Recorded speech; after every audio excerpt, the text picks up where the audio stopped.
Welcome to JK Tells a Story, where real-life dramas unfold. Sit back and enjoy today's tale. Marcus Sullivan loved completing real estate transactions, whether he was buying a home or selling. When he bought a house, he always believed he was getting a good deal, a house that was undervalued and could potentially fetch him tens of thousands of dollars when he sold it. When he sold a house, he liked to receive a big check confirming his original estimate of its value. Marcus was 52 years old. He had renovated houses for 32 years, and he was good at it. It provided him with a very good income. He lived in a very nice house in Buckhead, which he actually renovated himself.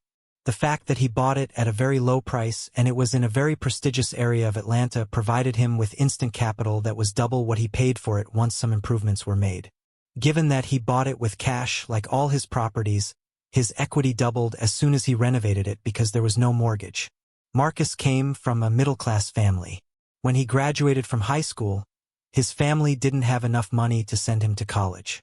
He became a licensed carpenter and then a licensed cabinet maker. For a young man, he was making good money in the construction business, and because he lived at home, he was able to save a significant portion of his salary each month. He was planning to attend a local college and begin studying for a degree in mechanical engineering. However, his work renovating houses distracted him. The way he started was almost an accident. While he was building cabinets for a friend in an area with affordable housing, Marcus noticed a nearby condo where furniture and belongings were being removed. There was a for sale sign in the yard. He decided to go to the condo and talk to the owner. However, it turned out that the person who did most of the talking was the owner's realtor. He showed Marcus a two-bedroom condo on the first floor. It was in terrible condition. The carpets were worn and stained. There were holes in the walls. The sliding doors were hanging on one hinge. The cabinets were ruined. The windows were painted over and wouldn't open. And the appliances didn't work properly. The realtor said the tenants had badly damaged the place, and the out-of-town owner wanted to get rid of it as quickly as possible. Marcus asked how much. The realtor said, $150,000. And he added, based on comparative data, similar condos in good condition in this area sell for $225,000. Based on his knowledge of construction costs, Marcus estimated that he could renovate the place better than new for about $25,000 to $30,000. However, Marcus did not have $150,000. He only had enough for a 20% down payment. The realtor suggested a bank he was familiar with that specialized in rehabilitation loans. Loans that include the necessary funds to renovate a property. The realtor said he would help Marcus with the loan process. Luckily, Marcus had good credit and a history of on-time payments. However, he had to provide a seemingly endless list of his finances, his estimates as a contractor of the cost of improvements, and realtor comparative data on similar condos in the area. The loan approval took several weeks, after which he became the owner of the property. Since Marcus had a day job, he could only work on the condo in his spare time, and renovations were slow. So he hired some unemployed workers for the day to do some of the work. This turned out to be a big mistake. Not only was their work rushed, but Marcus had to correct some of their shoddy work. All of this took up time while Marcus paid his mortgage, homeowner's insurance, utilities, taxes, and condo fees. Marcus's solution was to take 2 weeks off and work on the condo 12 hours a day, including weekends. It was hard, and he made mistakes about what he needed to do and in what order. He also discovered that the entire air conditioning system would have to be replaced, which meant several thousand in unplanned expenses. Using his realtor, Marcus put the condo on the market before it was completely ready. Surprisingly, the buyer was a neighbor who wanted to buy a place for his mother. Marcus told the potential buyer to bring his mother to the condo, and she could choose the colors and carpeting. When Marcus finished his renovations, the condo was better than new. New tile in the kitchen and bathrooms, new wood floors, new cabinets, new stainless steel appliances, and of course, a new air conditioning system. The new owner agreed to pay the asking price of $250,000. Marcus invested $40,000 into renovating the place. This included paying qualified tradesmen for first-class work on tile, flooring, electrical, and HVAC. After paying the realtor's commission and some minor closing costs, Marcus walked away with $35,000 after just 3 months of work. He could have earned more if he had done things differently, but he was happy with his first investment and vowed not to make the same mistakes again. Throughout the year, many seminars were held on real estate resale. Marcus visited many of them before investing in other properties. Most importantly, he learned about hard money lenders, private investor organizations specialized in providing money, including renovation costs, to property renovators. Simply submit your proposal along with the purchase price, renovation estimates, and comparison data, and if they approve your project, you'll get your money. The disadvantage is that they charge a very high interest rate, up to 15%. They may also charge points. However, if your project only takes 4 months, the interest you pay is only 5%.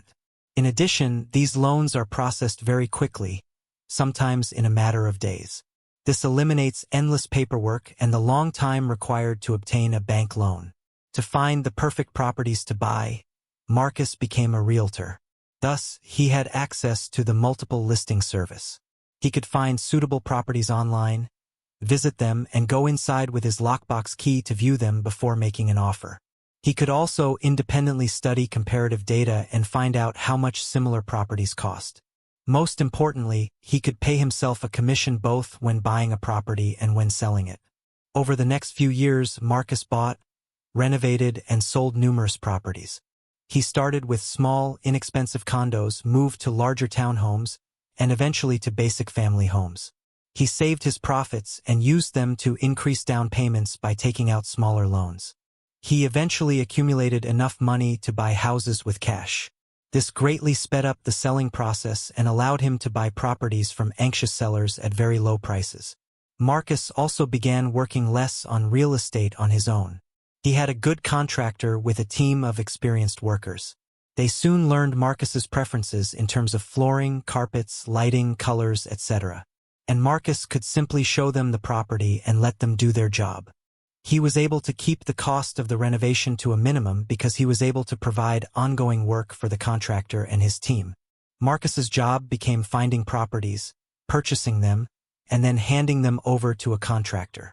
Sometimes he had 2 or 3 projects at the same time in different stages of renovation. At the start of this story, Marcus had a net worth of over $1 million, most of it in cash. His annual income fluctuated with the economy and the vagaries of the real estate market but was almost always in the 6-figure range. He put most of it back into his cash account so he could buy properties with cash.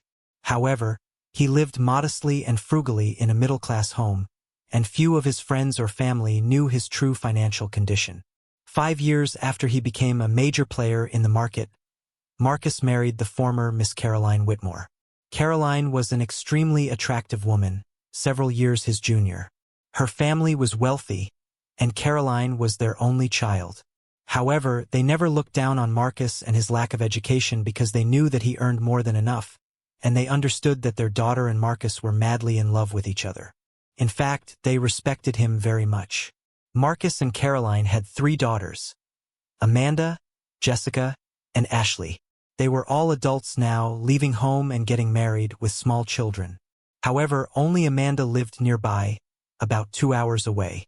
They all made it a ritual to meet on important holidays: Christmas and New Year's, Independence Day, and Thanksgiving. Caroline worked as a materials manager for a manufacturing company. Her job was to ensure that the resources needed for daily work were ordered on time and available when needed. This included hundreds and hundreds of items. She worked with dozens of vendors and suppliers every month. She was good at her job and really enjoyed it. The day it all started was a Friday. Marcus had just closed on another house deal. It was a middle-class house in a mixed working-class neighborhood. The previous owners were an elderly couple who had lived there for over 30 years. Unfortunately, the man recently passed away. The couple's children, who lived 1,500 miles away, agreed that they would take their aging mother with them and find a place for her in a nursing home near their home. However, they had to decide what to do with the couple's home.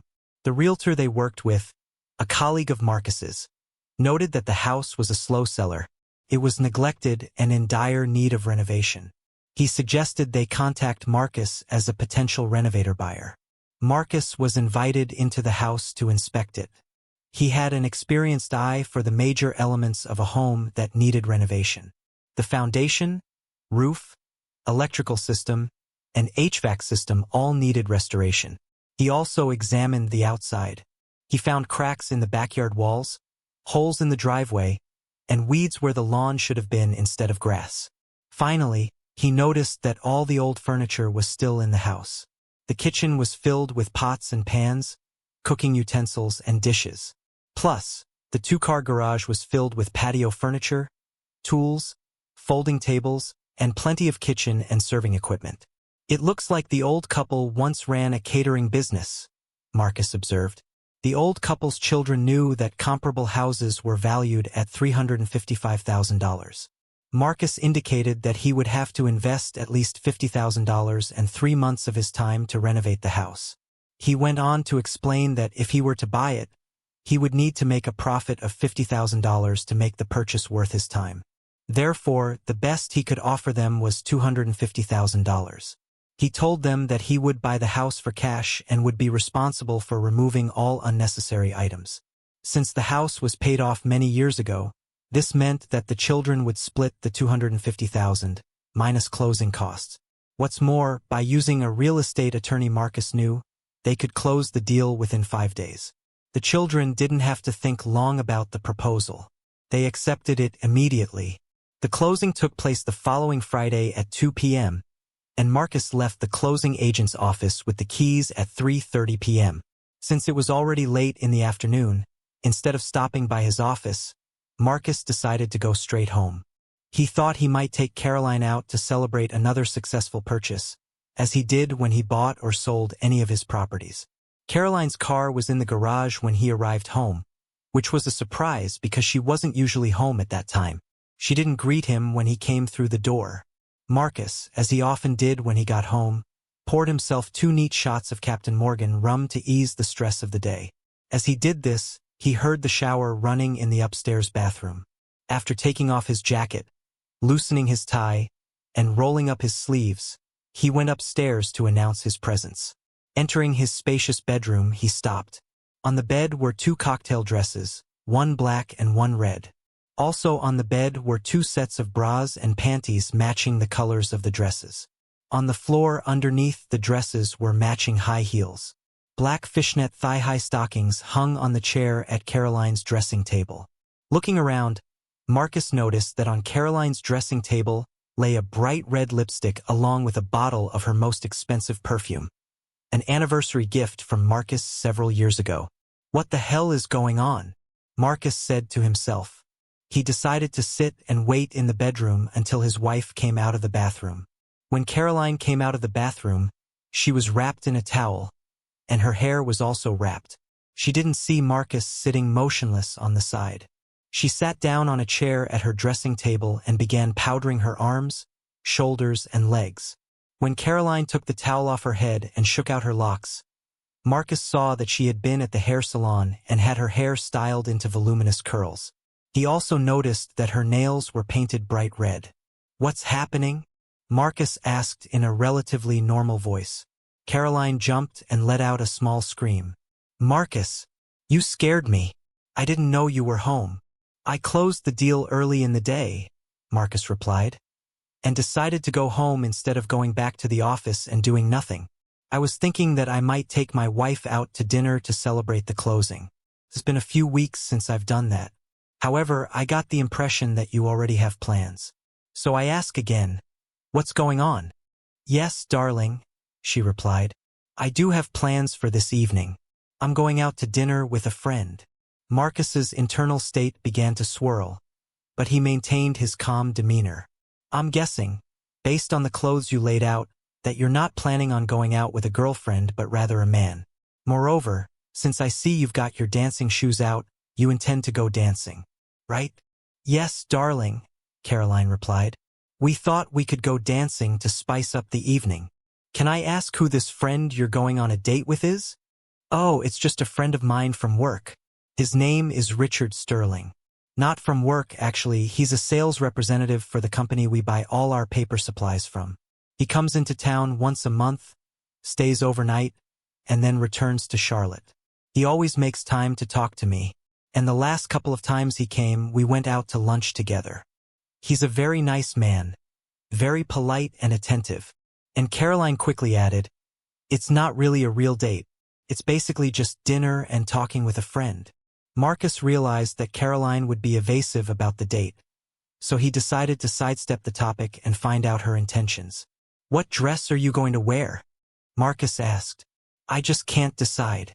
Maybe you can tell me what I'd look best in." "Well," Marcus began, "red will definitely catch the attention of any man. It may be too flashy for a first date, although it goes well with your lipstick and nails. But no man can resist the appeal of a black cocktail dress," he continued. "I feel like you haven't dressed this smart for me in a long time, even on our dates. What's so special about this occasion?" Caroline blushed and did not answer his question. Marcus thought for a minute. It had really been a long time since Caroline had dressed so seductively for a date. Then he reproached himself. It had been a long time since he had suggested that they go out on the town together for a really chic evening that would include dancing. He fell into a routine of taking his wife out to dinner when he bought or sold a house, but it was usually at a nice local place like Houston's or the Cheesecake Factory or TGI Fridays. And it had been an eternity since he last asked her to dance. Marcus finished his rum but felt he needed another. He apologized, saying he would be back in a minute. Downstairs, he poured himself another glass and thought about what was happening. His wife was apparently going on a date tonight, a hot date. She tried to minimize the impact of her actions on Marcus by minimizing their significance and making him believe it was just a dinner at some local restaurant with a random friend. Clearly, from the way she prepared for her date, there was much more to it than just that. Marcus didn't know why she thought she could sell it to him so easily, but she tried. When he returned to their bedroom, Caroline had already put on her bra and panties and was now pulling thigh-high stockings over her long, curved legs. "These are new, aren't they?" Marcus asked. "I bought these today. I thought they would look great with a thigh-high slit cocktail dress." "It's been so long since you dressed like this for me," Marcus said. "Why such a special, seductive ensemble for a random friend?" Marcus asked casually. "I just wanted to look good," was Caroline's only response, trying to make it sound unremarkable but not very convincingly. "You know," Marcus said, "your breasts are more than enough to fill a black dress without a bra. If you want to look particularly alluring, you'll just have to be careful when you bend over so you don't fall out of the dress." "I didn't even think about it," Caroline replied. "I was afraid my bra would be too visible in any of these dresses. I'll do it and be careful like you said." Marcus realized that Caroline now felt that he was okay with her plans for the evening. This made her include him even more in preparation for her night out. Apparently, she even thought that Marcus might be getting his own pleasure from the prospect of his wife being with a stranger. She was very wrong. "I was going to wear a diamond necklace with matching earrings. What do you think?" "I think you should stick with the theme of black to match your dress," Marcus said enthusiastically. "I suggest your black sapphire pendant. It will hang just between your breasts like a hypnotic amulet. And you must wear matching black sapphire earrings." "You're right, darling. These would be the perfect accessories to go with the dress." "And so tempting," Caroline said as she approved of his choice. All the while, Marcus kept a calm and collected expression on his face. Inside, however, his guts were knotted and burning with anger bordering on rage. By the time Caroline had put on her cocktail dress and smoothed out the pleats around her waist and hips, she walked over to Marcus, turned her back to him, and asked him to button her dress, which he did. She stepped forward to show her leg up to the top of her stockings and admire herself. She then took her purse and packed a bag of dancing shoes. She was almost ready to leave, but she paused for a moment and turned to Marcus. "While I'm putting on my coat, could you bring me half a glass of your spiced rum? I'm feeling a little restless, and this will help calm me down." This request was unusual. In the way events unfolded, it would have been more natural for her to go downstairs and have a farewell drink with her husband. Always intuitive, Marcus sensed that she wanted to leave him in the room for a few minutes. "Of course, you're nervous. This will be an eventful evening for you. I hope you take advantage of this night's opportunities." Having said this, Marcus left the bedroom, leaving the door ajar. He stopped before going down the stairs and looked back into the bedroom between the wall and the door hinge. He saw his wife quickly walk over to his side of the bed and take something from the nightstand drawer, placing it in her purse. He didn't see what it was, but he knew what it was. Then he went downstairs, walked to the bar, and poured Caroline a glass of rum and a third double glass for himself. When he returned to the bedroom, Caroline was sitting in a chair by her dressing table. "Thank you, darling," she said. "This is exactly what I needed." "I've never seen you so beautiful," Marcus remarked. "Thank you, darling," Caroline replied. "I'm so glad you understand what this means to me. You're so tolerant of me, and I promise to make it up to you. Maybe I could get dressed again soon, and you could put on your tuxedo and we could go to dinner and the theater. And then we could come home and you could make passionate love to me." "We'll see how it goes," Marcus replied indifferently. Caroline stood up and announced, "I have to go. I don't want to be late." Marcus walked her down to the front door. "Before you go, darling, I want to take some photos of you." "Oh, I'd love that. After all, I don't dress up that often." Marcus asked Caroline to stand next to the potted plants by the glass front door, which provided a suitable backdrop for photos. Marcus said, "Turn sideways toward me, and then turn your upper body toward the camera, like models do." Caroline complied with his request, and Marcus took some photos of his beautiful wife. "Now," he said, "turn to me, lean forward, being careful not to fall out of the dress, and lift the hem so that I can easily see a lot of leg and the top of the stocking." Almost drunk with self-satisfaction, Caroline again complied with his request, and Marcus took half a dozen more photos. Caroline looked at her watch and said, "I really have to go." She added, "I don't know when I'll be back, so please don't wait for me." Marcus answered prophetically, "Don't worry, I won't wait for you." "Finally," Caroline said, "kiss me and wish me a nice evening." Caroline leaned forward and added, "Kiss me on the cheek, so you don't smudge my lipstick." She turned her face slightly to the left and closed her eyes. Marcus struck his wife across her right cheek with considerable force. He knew it hurt because his arm was stinging from the blow. Caroline stumbled back and rested her back against the front door, completely shocked. Her expression was full of surprise and disbelief. She kept her hand on her painful cheek. The pain was significant. "Marcus, what? I don't understand. Why?" Marcus approached his wife and said, "On what planet did you ever think that I would approve of my wife going on a date with another man dressed like this?" Caroline tried to answer, "But I thought you were okay with it. You didn't seem to mind. You even helped me." Marcus struck her left cheek with equal force. Caroline was now scared. Her facial expression showed it. She didn't know how many more blows she was about to receive. He moved even closer to her face. "In what alternate dimension did you assume that I would tolerate this level of disrespect, arrogance, and contempt from an unfaithful wife? Did you really think that I would allow myself to be made a fool of by a wife who dresses like she's ready to spend all night with her lover?" Caroline already had tears in her eyes by this time. "But it was only supposed to be dinner," she cried. "This is complete nonsense," Marcus snapped. He grabbed her purse and was about to open it when Caroline screamed, "Don't! Please don't!" Marcus opened her purse and pulled out a strip of gold-wrapped condoms, holding them in front of her face. "You took them from my nightstand when you sent me downstairs for your rum, didn't you?" Caroline tried to justify herself. "They were just in case. I didn't intend to use them."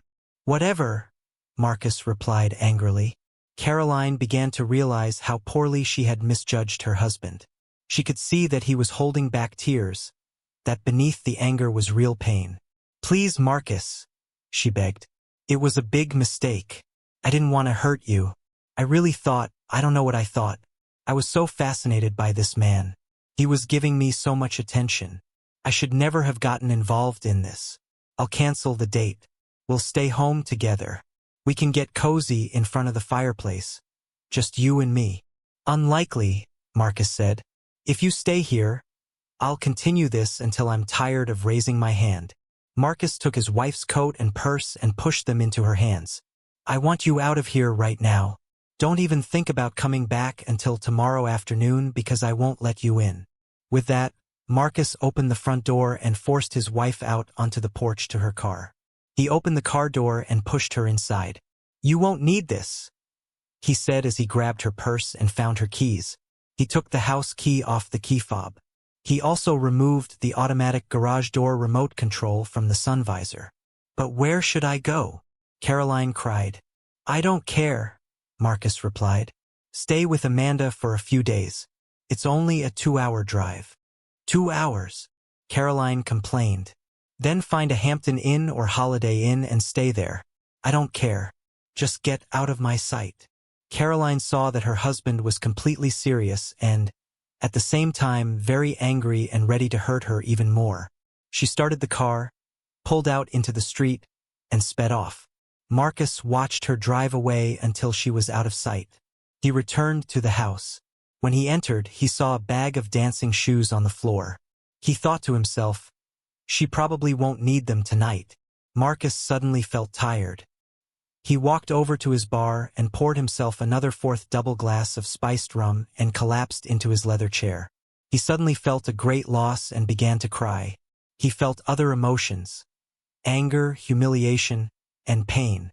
As the thoughts in his head became more organized, he realized that he had to do something.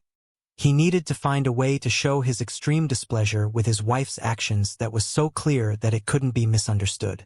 He needed to do something to show that he was not going to forgive an offense of this magnitude. His first thought was to kick her out of the house. He thought about gathering all her things and putting them in large black trash bags, leaving them outside so she could pick them up when she returned. He went upstairs to look around. His wife had a huge wardrobe in her closet and dozens of pairs of shoes. She also had clothes in almost every closet in the house. She had 12 dresser drawers full of blouses, sweaters, underwear, etc. Marcus realized that it would take him a week to remove all her things from the house. He returned to the comfort of his chair and rocked back and forth, trying to think of a way to get rid of all his unhappiness. In the middle of a sip of rum, a solution occurred to him. The solution was so simple he smiled to himself. Marcus remembered that less than 5 hours ago, he bought a fully furnished house. It still had utilities connected: gas, water, and electricity. Wi-Fi was also active.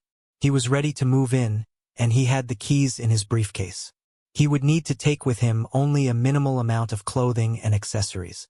Several suits and jackets, trousers, shirts for work and leisure. All this would fit into 2 large suitcases. He could pack his laptop, printer, scanner, fax, and other computer equipment in the back seat. By 11 p.m., Marcus was ready to travel. He left the house unlocked, the house key lying on the kitchen table next to the automatic garage door control. His new home was only 45 minutes from his current home. He drove in silence, not even the radio was on. He still couldn't believe that his 20-year marriage had been so badly damaged, perhaps irrevocably, and damaged by the person he loved and trusted the most. He sometimes held back tears during his trip.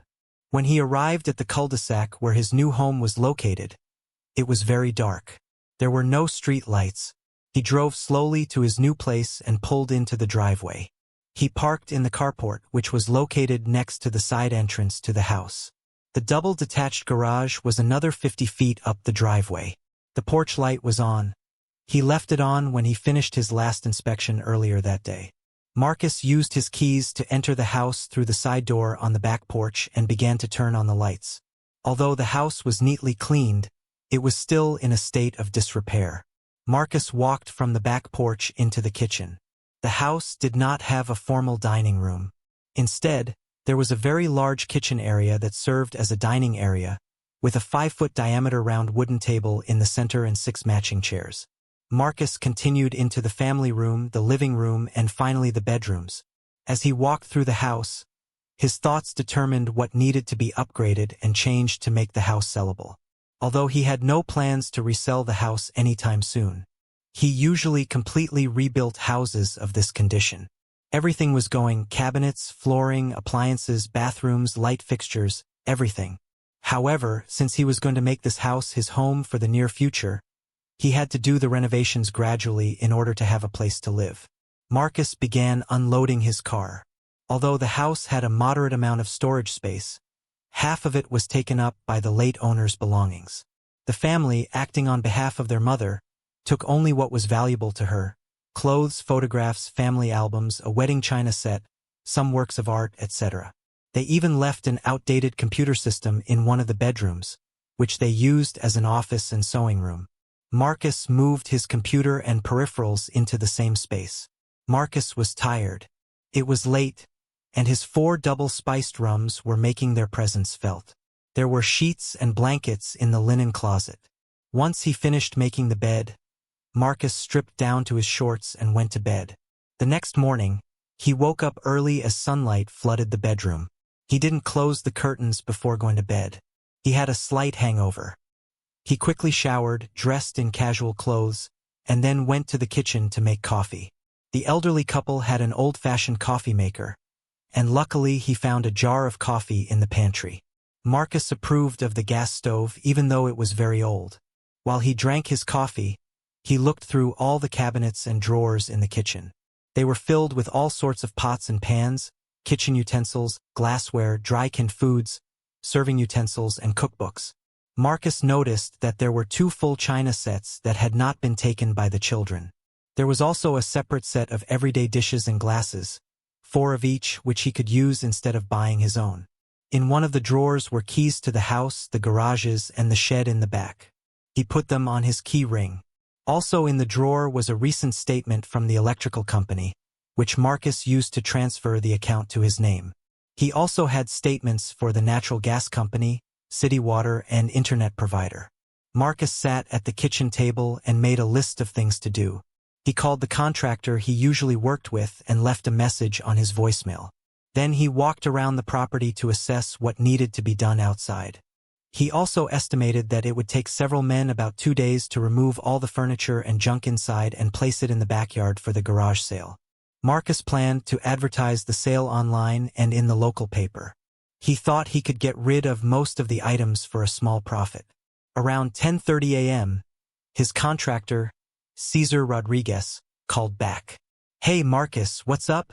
"Cesar, I need you to come over and take a look at a new project. Are you available?" "Sure, I can be there in an hour." "Where are you?" Marcus gave him the address. When Cesar arrived, Marcus showed him around the property and explained what he wanted done. Cesar took notes and asked questions. After they finished the walkthrough, they sat at the kitchen table and discussed the project timeline and budget. "This is a lot of work, Marcus," Cesar said. "It'll take my crew at least 3 months to do everything right." "That's fine," Marcus replied. "I'm not in a hurry, but there's something I need to tell you. I'm going to be living here while you do the work, so we'll have to do it in stages." Cesar looked surprised. "Living here? What about your place in Buckhead?" Marcus hesitated for a moment, then said, "Caroline and I are separated. I'm living here now." Cesar's expression softened. "I'm sorry to hear that, man. You two seemed happy." "Yeah, well, things change," Marcus said flatly. "Anyway, let's talk about the work." They discussed the renovation priorities. Cesar would start with the exterior, the roof, the siding, the driveway, and the landscaping. Then they would move inside and work on one room at a time so Marcus would have livable space. Cesar left and Marcus was left alone again. He turned on his cell phone and noticed the calls. All but one were from his wife, starting around 2 o'clock and 3 a.m., probably around the time she returned home from her night out. He listened to them on voicemail. "Marcus," she begged, "I just came home and found that you moved out. Please talk to me. I'm so sorry that I disappointed you," and so on. The rest of the messages were similar. "Please, Marcus," she begged. "Things went so bad for me last night. I just have to explain. Don't leave me like this," and so on. Marcus skipped to the last message. It was from his daughter, Amanda. "Dad, what did you do to Mom? She called me this afternoon and cried when she told me that you moved out of the house and she doesn't know where you are. She even said that you hit her. How could you do that?" Marcus called his daughter. She immediately responded and started in on him. "Dad, I don't know what's going on between you and Mom, but you need to come home and fix it. He answered her. Did your mother tell you why I left home? Why I left her? Whatever it was, Dad, it couldn't be that bad. Actually, Amanda, it was. In fact, she left me first. What do you mean? Before you call me again, talk to your mom and demand that she tells you the absolute truth about why I left her. Then I'll talk to you again. Okay? Okay, Dad. Amanda agreed. Mom is coming to stay with us for a few days. She didn't want to stay in your big house alone. Marcus didn't hear from Amanda for 3 days. During this time, Caesar began cleaning up Marcus's yard. The first thing he did was repair the walls on each side of the house. In addition to the regular concrete blocks, he added decorative block caps to make them look more attractive and less harsh. Without asking his neighbors, Marcus asked Caesar to make similar repairs to all the concrete walls in the area. Word spread quickly, and neighbors came out of their homes to thank the new man on the block for his work. For Marcus, it was just a small added cost to get all the repairs done. He justified this by thinking that by improving all the houses, he was increasing the value of his own property. As it turns out, when Caesar was installing a new asphalt driveway at Marcus's detached garage, he intentionally ordered more asphalt than was needed to completely replace Marcus's driveway. Marcus asked Caesar's workers to inspect the driveways of each of the other houses on the cul-de-sac, filling holes and cracks and applying a protective coating to each driveway. The extra expense was not small for Marcus, but it was worth it. Meanwhile, Marcus organized and announced his garage sale.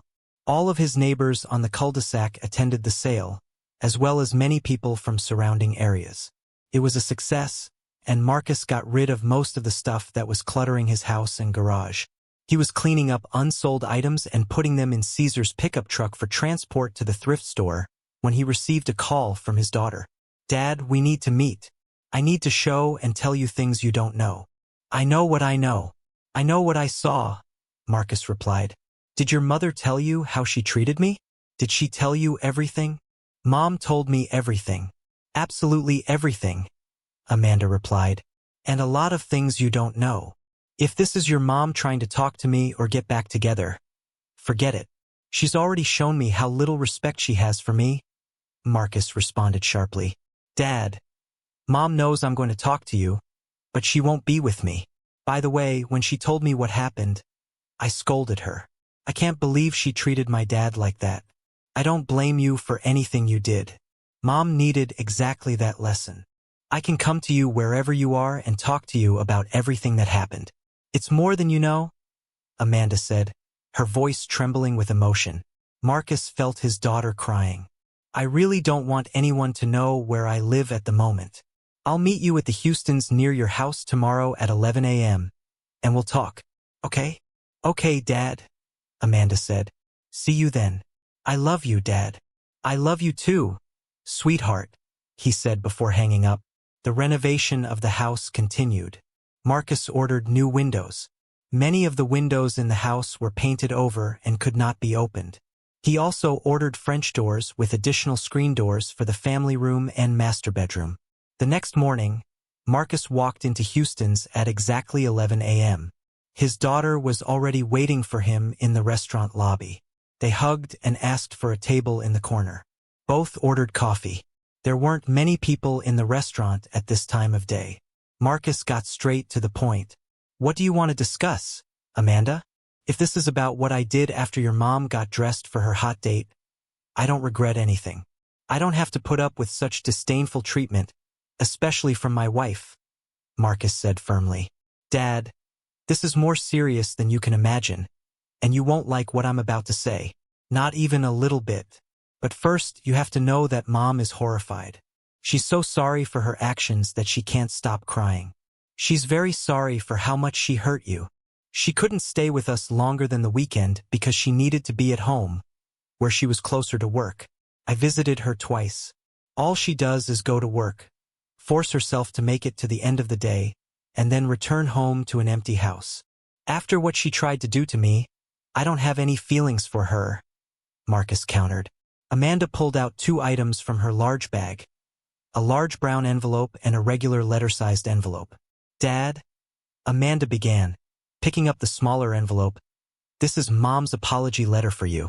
She knows you don't want to talk to her, and even if you did, she's not sure she wants you to look at her. She is so ashamed. I can't force you to read the letter. You can just throw it away if you want. But anyway, here it is. Maybe you can read it later." "What's in the big envelope?" Marcus asked. "Dad, this is a complete description of Mom's relationship with the salesman she was on a date with.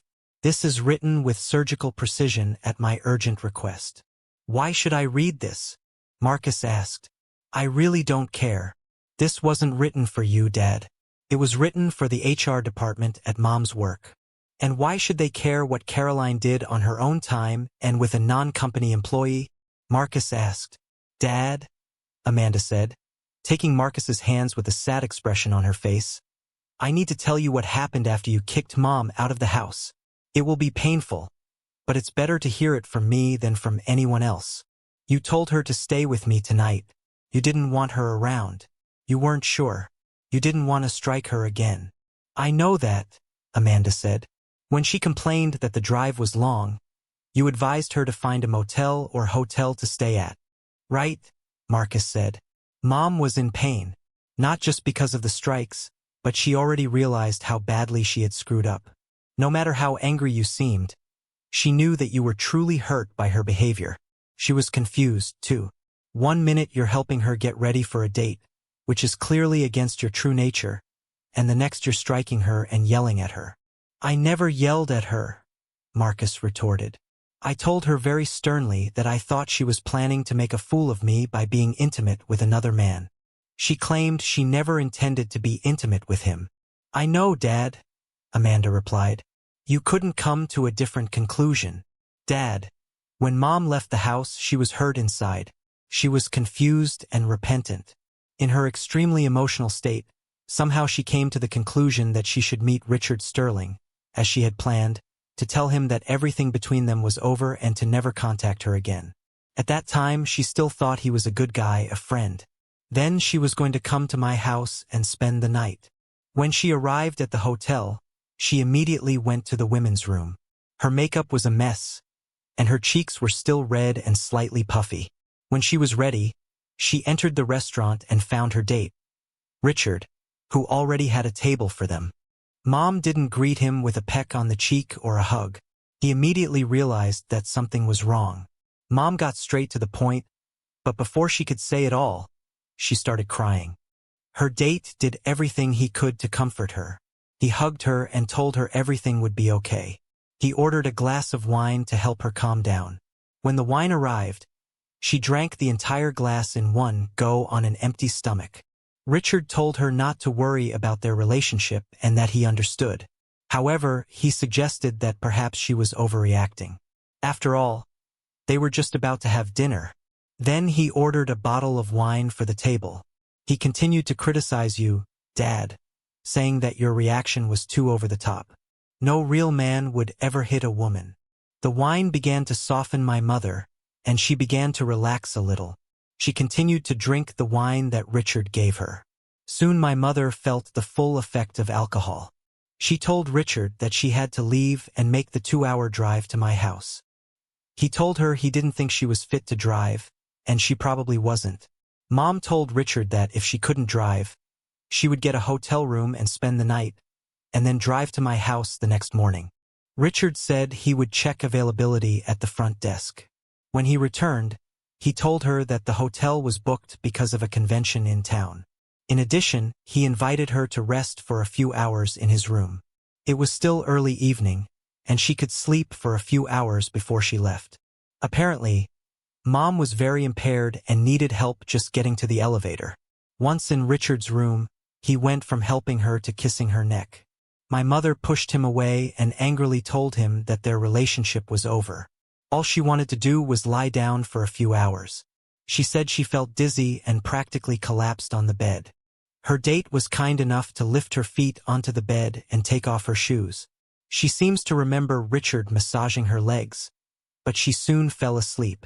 Marcus sat in silence, fascinated by the story unfolding before him. Amanda continued, "The next thing Mom remembers. It was over in just a few seconds. Mom told me she thought it was you. She didn't realize at that moment that she wasn't at home in your bed. Marcus slammed his hand on the table. So she slept with him anyway, he exclaimed. Dad? Amanda stopped him. Mom didn't consent to it. This guy, Marcus remembered that evening. Let's see.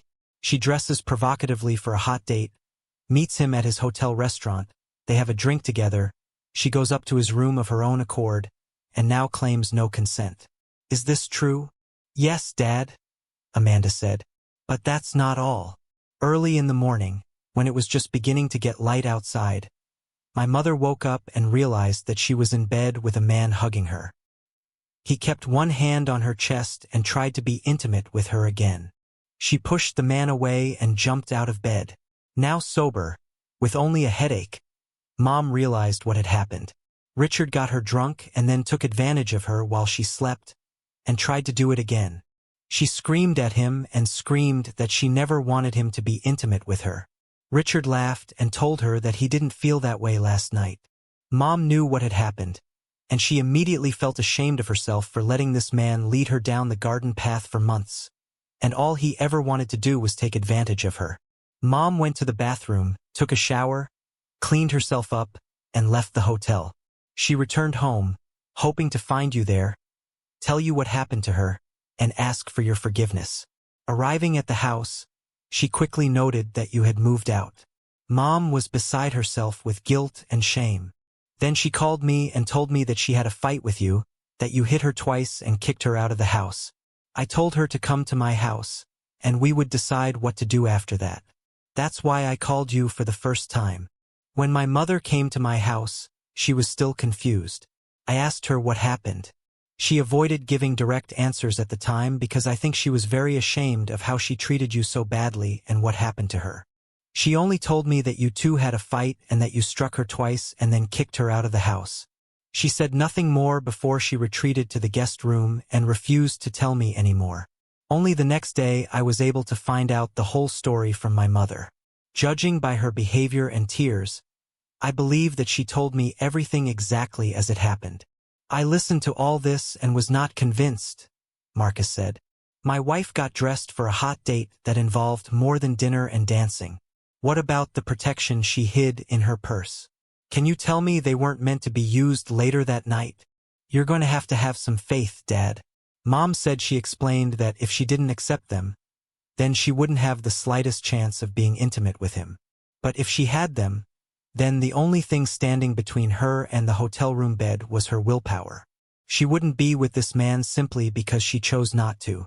She thought she needed to feel wanted. This sounded like nonsense to Marcus, and he said so. She'll have a hard time convincing me of that, he added. Amanda changed the subject. Dad, Mom found a counselor who will help her understand what she did and why. The counselor also wanted to meet with you, but you couldn't be found, and we decided you probably wouldn't participate anyway. Sometimes I come in instead of you, just to listen to what Mom says and understand what situation led to her stupidity. Marcus confirmed Amanda's conclusion that he would not have participated in counseling because he felt the problem was entirely of Caroline's making. Let her understand her actions, Marcus said. Amanda changed the subject again. Mom's HR department read Mom's statement about the incident, consulted with the firm's lawyer, and decided that any assault allegations against Richard would not prevail. It was a classic case of he said, she said. However, they passed on Mom's description of events to Richard's HR department. Richard readily admitted to being intimate with my mom but said it was consensual. The two HR departments agreed that it was a he said, she said scenario, and it would be futile to try to hold Richard accountable. However, Richard's company noted that it was inappropriate for one of their salespeople to be intimate with a married woman or anyone else in the company of a customer. Richard was fired from his job. Marcus and Amanda sat in silence for a long time. This was a lot of information for Marcus to absorb. He initially vaguely thought that he would stay away from Caroline for a while before giving her the opportunity to apologize to him for her actions. He knew it would be difficult to move forward, especially at first, but he thought that with time, their lives would return to normal. But now everything was different. She actually had been intimate with her so-called friend, And regardless of Amanda's description of events, Marcus wasn't sure it wasn't intentional on Caroline's part. He realized that there was a conflict within him that he could not resolve. His immediate solution to this was to do nothing at the moment. He was going to continue his alternative life and stay away from Caroline. He talked to Amanda from time to time, and she urged him to talk to his wife and sort things out. It was actually an open wound. It never occurred to Marcus to divorce Caroline. He could achieve almost the same thing by simply separating himself from his old life with her. Over the next few days and then weeks, Marcus continued to renovate his new home and also help his neighbors improve the appearance of their homes. He also resumed his career, finding, buying, renovating, and selling distressed properties. Among other things, he renovated and landscaped a small island in the middle of the cul-de-sac. It became a quiet place to relax in the middle of the day or evening, a meeting place for neighbors when they had a party, or an ideal place to celebrate a birthday. The local ladies found out that Marcus was a bad cook. Moreover, they learned that he usually ate a frozen sandwich for breakfast in the morning and a frozen dinner in the evening. To show their gratitude, the neighborhood wives organized the preparation of casseroles, meatloaves, soups, salads, desserts, and a variety of other dishes so that their generous new resident would be well provided with good food. Late in the afternoon, as Marcus was reviewing the cost spreadsheet for purchasing and renovating new property, there was a knock on the door. Without thinking about it, he saved his work on the computer and opened the door. It was not one of his neighbors as he thought. It was Caroline. "Caroline," Marcus said, "I didn't expect to see you here. How did you find me?" Caroline didn't answer his question. Instead, she said, "Can I come in?" Much of the anger inside Marcus that he had felt the last time he saw his wife had diminished. Marcus suddenly felt like he should be polite. "Please come in," was all he said, still stunned by his wife's sudden appearance. Caroline was clearly dressed for the occasion. She wore a simple white sundress and matching flats. Her hair was down and she looked fresh and clean. Caroline entered the house with several bags of groceries. "Where's the kitchen?" she asked. "I need to put this down." Marcus pointed to the swinging kitchen door adjacent to the dining room, and Caroline immediately walked through the door and placed the bags on the countertop. She returned and looked around. "It's a little sparse, but it's nice. I think you've fixed it up," she said. "Whatever it is," Marcus replied. "I haven't completely finished the renovation yet, but it's livable. Can I get a tour?" asked Caroline. "Of course," Marcus replied, and led her through the living room, down the hallway, through each of the bedrooms and finally into the master bedroom. At each stop, Marcus pointed out what he had already done and what he still needed to do. Caroline noted that compared to their real home, there wasn't much closet space. Marcus replied that he had more than enough and that his clothes only took up half of what he had. Caroline also commented on the double bed. "It's more than big enough for me," Marcus said. "And besides, a queen bed would fill up the room too much." Caroline didn't hesitate to make a couple of suggestions on things like curtains and carpeting. In the past, Marcus had often used her ideas in homes he had renovated. He then led her through the new French doors from the living room and onto the screened patio. Caroline loved the cozy atmosphere of the small patio and commented, "It would be great to relax here in the evening after dinner. I often relax here in the evening after dinner with a glass of my favorite dark red wine. It puts me in the mood for sleep." Back in the living room, Marcus had finally come to his senses after his wife's unexpected appearance. "How did you find me?" Marcus asked. "It wasn't easy," Caroline replied. "I was able to get some help and some insight into where you might be from your colleagues in your real estate office. I drove by a few days ago and saw your car in the carport. I thought long and hard about intruding on your new life, but I needed to see you at least for a little while. So I decided to come over and cook dinner for you. I know you're a terrible cook, so I brought everything I needed for a meatloaf dinner. I hoped you would tolerate me long enough to let me cook you dinner, and then leave you alone again." She added, "You can help me in the kitchen, or you can do whatever you're doing, and I'll call you when dinner is ready. I have a spreadsheet program that I need to finish, and then I'll do what I can to help with dinner." When Marcus came into the kitchen 20 minutes later and offered to help, Caroline turned to him. a little teary-eyed, and said, "You don't really need my help, do you? Your refrigerator and freezer are full of food. I didn't find a single frozen dinner in the entire kitchen. The neighbors' wives take very good care of me in terms of food," Marcus said. "I have helped several of my neighbors with small projects to improve the appearance of their homes, and they pay me with a casserole or brisket from time to time. However, I would absolutely love one of your meatloaf dinners, and I more than appreciate the fact that you came here to make this for me." "That's a weak excuse to see you again," Caroline replied. "I missed you so much. If you have read my letter to you, you know how sorry I am for treating you so badly. However, I wanted to tell you personally that I'm so remorseful for my actions. A stupid middle-aged lady who thought she needed a little fun in her daily life after a young, handsome salesman showed me some attention. I was such a fool." "Please, Caroline," Marcus said. "I know you're sorry, and Amanda told me what happened to you that night. At first, I thought you followed through, but Amanda was convinced you were being used and manipulated. I don't think she would mislead me just to make you seem less guilty. We don't need to talk about this anymore tonight," Marcus said, and the topic was closed. "Dinner's ready," Caroline said to change the subject. "This meatloaf will last you for days. I hope you like it." With that, Caroline picked up her purse and headed for the door. "Wait," Marcus exclaimed. "Won't you stay for dinner? I set up seating for 2 people at the table." "No, love," Caroline replied. "I desperately wanted to see you again, but I don't want to interfere with your new life. If you don't mind, I'd like to come back next Friday and cook dinner for you again." "That would be great," Marcus replied. "But next time, I'd like you to stay so we can have dinner together and enjoy a glass of wine on the patio." "I'd like that, Marcus, but I'll have to see how guilty I still feel." With that, Caroline walked out the door and soon drove away from Marcus's house. While Marcus was adjusting to living alone, he was also adjusting to not feeling lonely. Now, after the sudden departure of his wife, he felt lonely. Marcus's feelings for his wife were mixed. He was still hurt and a little angry that Caroline would even think about going on a date with someone other than himself. On the other hand, he missed being with his old wife. He felt like Caroline was trying to be that old wife again. The following Friday evening, Caroline showed up at the door again. This time, she had steaks that she wanted him to grill while she prepared the salad, potatoes, and vegetables. This time, Marcus was ready for her with a bottle of wine, which they both started drinking while they prepared dinner.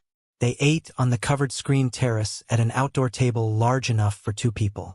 The conversation was mostly light. Caroline asked Marcus about his job and the condition of the houses he worked on, and Marcus asked about Caroline's daily activities. Caroline admitted that she had a lot of time to herself these days. After she got home from work, she started reading a lot and even joined a book club. Marcus asked about the job and immediately regretted doing it. Caroline admitted that she still felt awkward being seen in the office. No one had ever told her anything about the incident with the sales representative, but everyone knew the story. After a pleasant evening, Caroline again brushed it off, saying she still didn't want to interfere with Marcus's new lifestyle. She added that she was looking forward to seeing him once a week and cooking dinner for him. Marcus agreed that this was a new routine that he would like to continue as well. One Thursday in the 4th week since Caroline started coming over to his house, Marcus emailed her to let her know that the people in his cul-de-sac were having a party on Saturday and that she didn't have to cook dinner on Friday or bring anything with her. She replied that she would at least bring a bowl of potato salad to the party. When Marcus opened the door, he was pleasantly surprised at how good Caroline looked. She was wearing a beautiful summer dress with a moderate neckline. They relaxed until it was time to go to the party, which started around 3 p.m. Caroline explained that she wanted to look good for the neighbors, but it was obvious to Marcus that she wanted to look good for him. Party organizers were busy arranging tables, and neighbors were bringing out lounge chairs to sit on. One of the neighbors was an avid barbecue enthusiast and would fire up the gas on his barbecue while cooking several $100s worth of steak, chicken, and sausage. Almost all the neighbors brought beer, wine, soft drinks, and hard liquor to the party. Marcus brought several bottles of his favorite dark red wine. When neighbors came over, Marcus introduced them to Caroline. They were all surprised by her presence and accidentally let slip that they didn't know if Marcus was actually married. Then, of course, they had to wonder why Marcus and Caroline weren't living in the same house together. Throughout the day and evening, Marcus received compliments on how beautiful and charming his wife was. At the same time, Caroline was told numerous stories about how much Marcus had done for the area. Several neighbors showed Caroline the improvements Marcus had made to their homes. Although all the neighbors were working men and women, Caroline said they had all taken a lot more pride in the appearance of their homes since Marcus moved in. Gradually, when everyone got used to eating and drinking, the men seemed drawn to each other and talked about sports, while all the women seemed to want to know more about Caroline and gathered around her.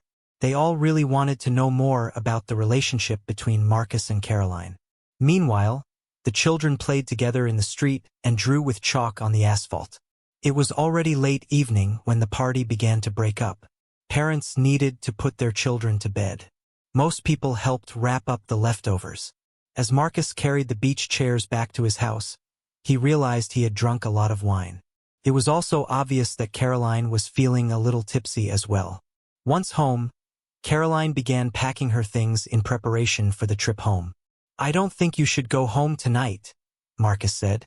"You've had too much to drink." "What should I do?" Caroline replied, feeling like she shouldn't stay because she didn't want to push Marcus into an emotional corner. "You can stay in the extra bedroom," he said. "I have a t-shirt you can sleep in." "Thanks, Marcus," Caroline said, "but I don't want to cause you any trouble." Marcus disappeared into his bedroom and returned with a white t-shirt. Caroline took it, went into the bedroom, and closed the door. Marcus was turning off the lights and lowering the temperature when he heard Caroline calling his name. Turning, he saw his wife standing at the entrance to the corridor. She had taken off her dress and put on the t-shirt. Marcus had always favored tight t-shirts, and Caroline's t-shirt hugged her curves very nicely. Her breasts were clearly defined, as was her narrow waist, which had the t-shirt tucked around it. "Marcus, please, if you could, can you give me a good-night hug before I go to bed?" Marcus was mesmerized by the figure in front of him.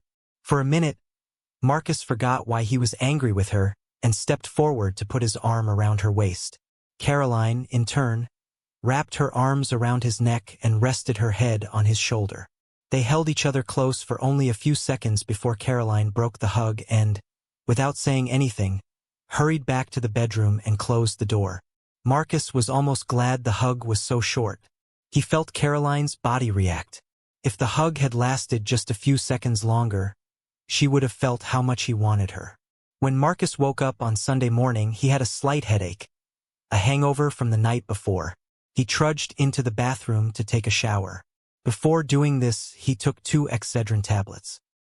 He could tell by the sound of the shower in the family bathroom that Caroline had woken up before him. After getting dressed, Marcus wandered into the kitchen, where he found Caroline, dressed in his t-shirt, preparing a standard breakfast of bacon, eggs, toast, juice, and coffee. Caroline cheerfully told him, "Your neighbors may bring you food for dinner, but I don't think you usually have a good breakfast. All I found in the freezer were frozen breakfast sandwiches." Marcus replied, "I usually eat either a breakfast sandwich or a protein drink before I head out the door." Looking outside, Marcus noted that it was a nice sunny morning. "Why don't we have breakfast on the patio?" he suggested. "I'll set the table." After Caroline brought the food to the table, Marcus held her chair until she sat down. "It's a beautiful morning, Marcus. Thank you for last night, and thank you for this morning. This is the greatest happiness I have felt in a long time." "I feel the same way," Marcus replied. Caroline took the opportunity to gauge how Marcus felt about their relationship, but she didn't want to push things too hard or too fast. "Do you have any ideas about when you might want to come home?" she asked, trying to make it a normal question. After thinking about it for a few minutes, Marcus replied, "I don't know if I want to go home again." Caroline took this to mean he didn't want to be with her again, and she was sad but tried not to show it. "Well, if so, then I'll wait until you do. I'd like to continue coming here on Fridays and cooking you dinner. You don't mind?" "Yes, I would like that. I always thought you were the best chef in the world," Marcus said. Caroline was hurt that Marcus only wanted her for the cooking, but she had a feeling he wanted something more from her. However, she wasn't about to rush him. Caroline returned the following Friday afternoon. She looked good, wearing a pink pleated skirt and a cashmere sweater. The skirt was short enough to show off her shapely legs, and the sweater was tight enough to show off her proud chest and breasts. "What are you going to cook this time?" Marcus asked. "I brought 2 marbled ribeye steaks with me that are looking forward to being grilled. If you cook, I'll make a salad with lettuce, tomato, avocado, and bacon," she said. "I also brought 2 bottles of dark red wine. I was hoping to get so drunk tonight that you'd ask me to stay again." Marcus was oblivious to how his relationship with Caroline was developing. He saw that they were renewing their marriage, but he also knew that he still had anger issues. Perhaps this night would be a good time to air them out, he thought. But he didn't know how to start the conversation, and he didn't want a harsh discussion of the past. "We'll see how the evening goes," Marcus replied without making any commitments.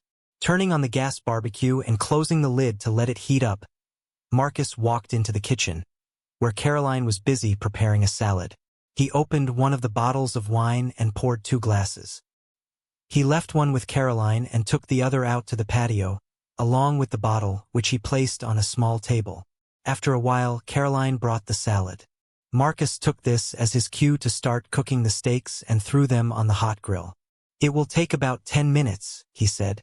Caroline handed Marcus a glass of wine and raised it as if about to make a toast. "What are we going to toast to?" Marcus asked, but immediately regretted what he said. "I don't know what you want to drink to, but my toast is to my fervent hope that you will eventually let me into your life," she said. This toast made Marcus a little embarrassed. "We'll talk later," he said, returning to tend to the sizzling steaks. Several awkward minutes passed until Marcus announced that the steaks were ready and placed each one on a plate, which he placed on the table. Both Marcus and Caroline ate a large portion of salad. Marcus was about to start eating when he stopped and looked at Caroline. "I'm sorry things turned out this way," was all he said. Marcus's statement was so abrupt that it caught Caroline off guard. For a moment it looked like she was about to cry. She reached across the table and took Marcus's hand. "Thank you," she said. "I was so afraid that you thought I willingly slept with someone and that you would never forgive me," Marcus continued. "Sometimes I thought if I hadn't kicked you out of the house, this would never have happened." Still clutching Marcus's hand, Caroline said, "None of this was your fault. It was all me. I was a stupid old woman who allowed herself to be charmed by a smooth-talking salesman. I will never forgive myself for hurting you the way I did, and I will spend the rest of my life trying to make up for it, if you let me." "Well, this goes a long way in that regard," Marcus said to lighten the mood. After dinner, when the dishes were washed and put away, Marcus asked Caroline if she wanted to watch a movie. When she said yes, he asked her if she had any romantic movies she would like to see. Caroline told him she wanted him to put on a movie that he wanted to see. "You know, I like action movies that are rated R for violence and language." "It's normal," she replied. "I want to see everything you want to see. I'll watch romantic movies with my daughters and girlfriends." Marcus looked at a few options on Netflix and chose something that he thought he would like and that met his criteria. "The film is starting," he announced. Caroline came out of the bathroom where she had freshened up. She was wearing his favorite rose-scented perfume. Without asking, she pressed herself so close to him that he had to put his hand on her shoulder. When he did, Caroline laid her head on his chest, and they continued watching the movie. It didn't escape Marcus's notice that Caroline's skirt was hiked up above mid-thigh and the top buttons of her sweater were undone, revealing a fair amount of cleavage. Marcus had always thought Caroline was attractive. However, it was the events that unfolded around her date that completely turned him away from her, no matter how physically beautiful she was. The movie was less than halfway through before Marcus realized that Caroline was asleep and breathing easily. He continued to let her sleep until the movie ended and then gently woke her up. "Are you going to let me stay tonight, aren't you?" she asked, standing up. "Because," she continued, "I don't think I should be driving home this late. Besides," she added, "I brought my pajamas with me." "Yeah, you can stay," Marcus agreed. As Caroline disappeared into the guest bedroom, Marcus was turning off the TV and lights when Caroline reappeared wearing the most revealing black baby doll nightgown Marcus had ever seen. It stunned him for a moment. "How do you like my new pajamas?" Caroline asked, posing for Marcus and speaking in a seductive voice. "I like them," Marcus said, looking intently at his wife. "I forgot how alluring you can be when you want to impress me." Encouraged, Caroline walked up to Marcus and wrapped her arms around his neck, pressing her body against his. "I don't want either of us to sleep alone tonight," she whispered in his ear. Caroline could feel her husband reacting to her body. "I know you haven't fully forgiven me for what I did, but please don't let that stop you from enjoying this evening to the fullest. You can do whatever you want to me. Anything." Any resistance Marcus had to Caroline's charms melted away in an instant. Her lips were waiting for him as he kissed her with intensity. As they shared a long, heated kiss, Marcus pushed Caroline's hair back, causing her head to fall back as well. Marcus kissed his wife's throat and then her neck. Caroline sighed softly and said quietly, "Yes, yes, yes." Marcus picked his wife up, carried her into his bedroom, and laid her gently on the bed. Caroline held out her arms to Marcus as he joined her. "How could I have thought that being with that manipulative salesman could be better than this?" Caroline thought as she embraced her husband. Marcus didn't disappoint her. Over the past few months, he had accumulated a lot of energy, and Caroline looked more attractive than she had at any time in years. Marcus thought to himself, maybe a break from everyday life is the key to rekindling passion. That night, Marcus and Caroline reconnected before falling asleep in each other's arms. The next morning, over breakfast on the patio, Caroline asked in a pleading voice, "Marcus, I think you know how bad I feel about the way I treated you. You should also know that I will never do anything like that again.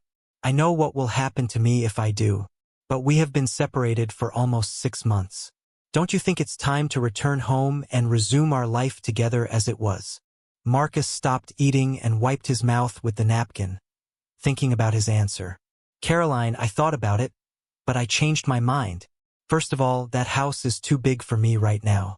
When we had 3 growing children, it was perfect, but now it's just not necessary. Besides, I never really fit in with our neighbors. They are all college graduates and professional people, while I barely have a high school diploma. I never had much in common with them.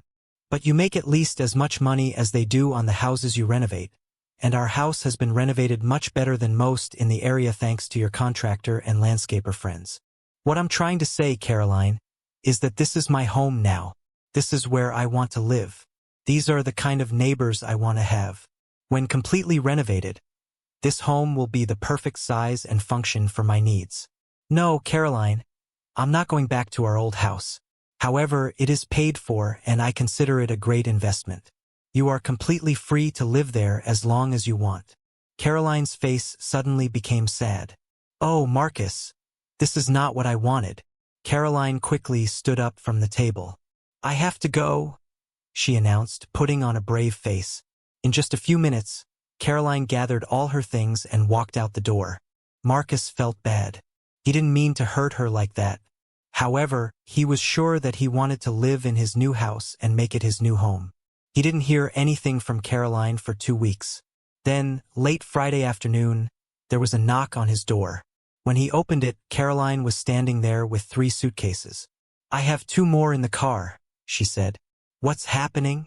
Marcus asked as he stepped aside, letting Caroline pass and taking her 3rd suitcase. Caroline set down her 2 suitcases, turned around, wrapped her arms around Marcus's neck, and kissed him passionately. "If you want to live in this house, then this is my house too. I don't think you'll like this house, Caroline. It barely has the space you need for all your stuff, especially clothes. In the other house, you have clothes in every bedroom closet. Even in the guest room, there's only half a closet where guests can hang their clothes. I gave away almost all my clothes. Most of what I have left is in these suitcases and the trunk of the car," she said boldly. "You'll have to come up with a little more wardrobe space than what you have." Marcus already knew that the master bedroom had very little closet space, and he had tentative plans to open up a wall to the adjacent bedroom, which he used as an office. "What about work?" Marcus asked. This place is a 45-minute drive from your office, and morning and afternoon traffic jams are even longer. I don't have a job anymore, Caroline said. I submitted my resignation. It wasn't much fun to work all day and then come home to an empty house. I was still the talk of the office, and there were even some salespeople who indirectly attacked me based on the rumors that were going around. Besides, you always told me that you make enough money that I don't need to work, so now I'm not going to. Caroline, Marcus said critically, I know you don't want to sit in a small house all day. There will be no one to talk to, not even the neighbors. In most of these families, both husband and wife work, with the exception of wives who care for babies and small children. I thought I could do some charity work. Even though my bachelor's degree is outdated, I earned a degree in accounting and a minor in psychology. Additionally, I studied Spanish in both high school and college. I thought I could help in the area of broken families and battered women. And the first broken family I want to restore is ours. With that, Caroline hugged and kissed her husband again. Marcus already knew he was going to take her back. He just didn't know how to do it. Caroline took the lead. I hope you didn't give away all your cocktail dresses and dancing shoes, Marcus whispered in her ear. I have a couple left. Why do you ask? I just thought it would be nice if we went on a fancy date once a month. If not more, Marcus replied. I wouldn't mind sometimes dressing up in a dark suit and going out dancing with a beautiful woman who looks absolutely alluring in a cocktail dress. I might even want to splurge on a night in a fancy hotel room rather than drive home. Caroline was beaming with joy. I'd like to do that too, she said, and once again kissed her husband with passion. Welcome home, Caroline, Marcus said as he picked up his wife and carried her into the bedroom. Thank you for your viewing. See you next time. If you enjoyed this, subscribe to JK Tells a Story for more tales.